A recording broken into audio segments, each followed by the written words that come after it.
Hello, I'm Gavin Hoey, and in this video I'm going to show you how you can take product photographs right there in your very own home.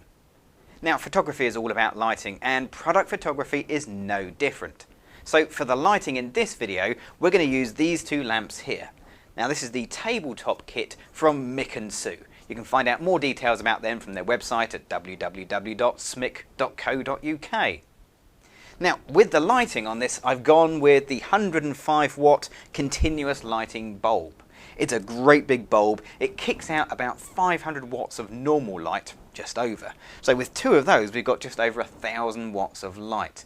Because they're a continuous light as well, they give a lot of brightness, but not a lot of heat. So they're much more comfortable to work with. They come with these nice little tabletop stands, which are really kind of chunky and durable, but don't take up too much space, so we've still got plenty of room on our table to take our pictures. Now, speaking of pictures, I could just plonk my product right down here on the table. But to get the very best look, I'm actually going to set up a little miniature studio with a little miniature curved background as well. Let's look at the equipment we're going to use for that. So to set up our little mini studio, I've really got nothing more than a couple of bits of cardboard that I've pinched out a bit of packaging. I've got a couple of clamps as well. Now these might be the only things you haven't got hanging around. These I got from a DIY store. They cost about £1 for a whole set of them. They're perfect. I've also got some little tiny clips just for holding things together. These are little mini ones you can get from a stationery shop. And whilst you're there, pick up some paper as well. I've got some white paper and some black paper, and I'll show you how you can photograph against both the white and the black, because it's a slightly different technique with both.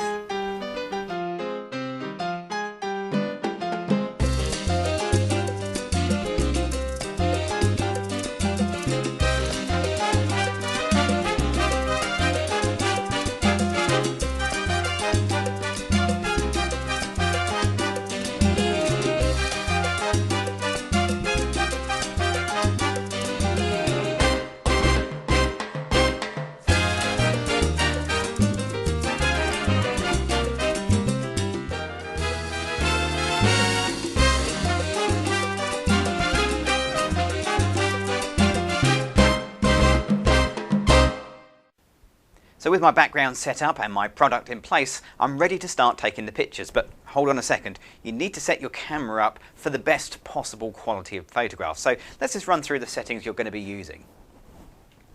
Now, I'm using a digital SLR to take these pictures, so I'm going to set my camera to work in aperture priority mode. That's the A or AV setting on your camera.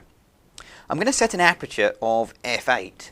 Now that's a really good aperture to use because it gives a nice depth of field. In other words, you get a good range of focus from the front to the back of the product.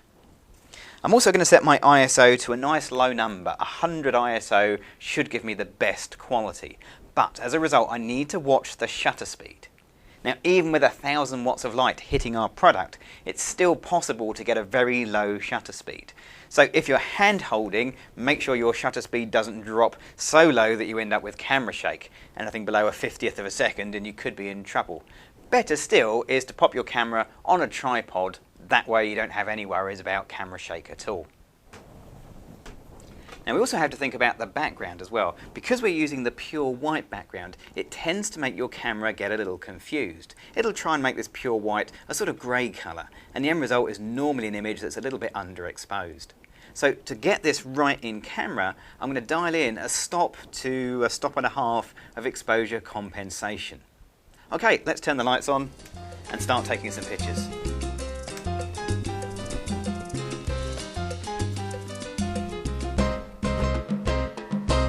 Now, as you can see, these lights are really pumping out the power. It really is very, very bright on our teapot there. In fact, on the video, you can barely see it at all. 1,000 watts of light is very, very powerful. And it's giving us a good shutter speed as well, 80th of a second. But that's with the exposure compensation set to 0. Let's have a look and see what happens when I take a picture with that setting.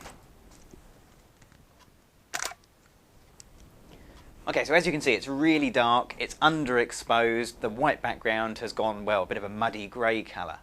Let's change the exposure compensation. We'll add in a stop and a third extra exposure, and we'll see how that looks.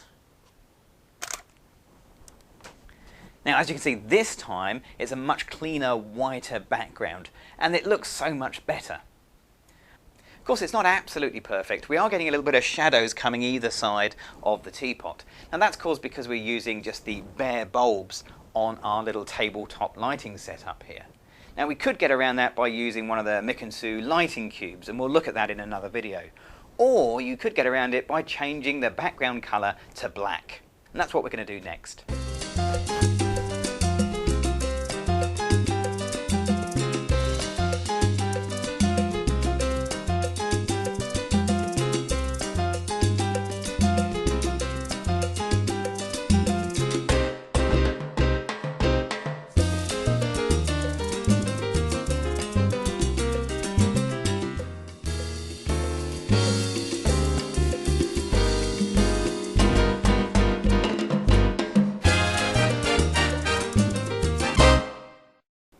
Okay, so we've gone for the black background, and that has a couple of advantages.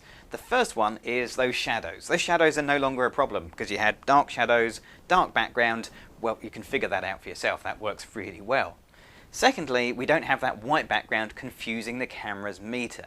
So we can use our standard exposure compensation. You could even set your camera to program mode or use a compact camera and still get a pretty good result.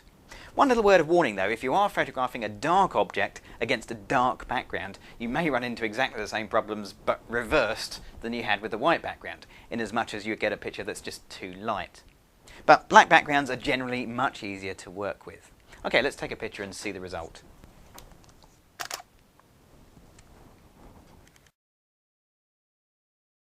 Okay, so there we are, product photography in your own home, and it's really simple to do. For more information and to have a closer look at the products we've featured here, have a look at the SMICK website at www.smick.co.uk. I'm Gavin Hoey, thanks for watching.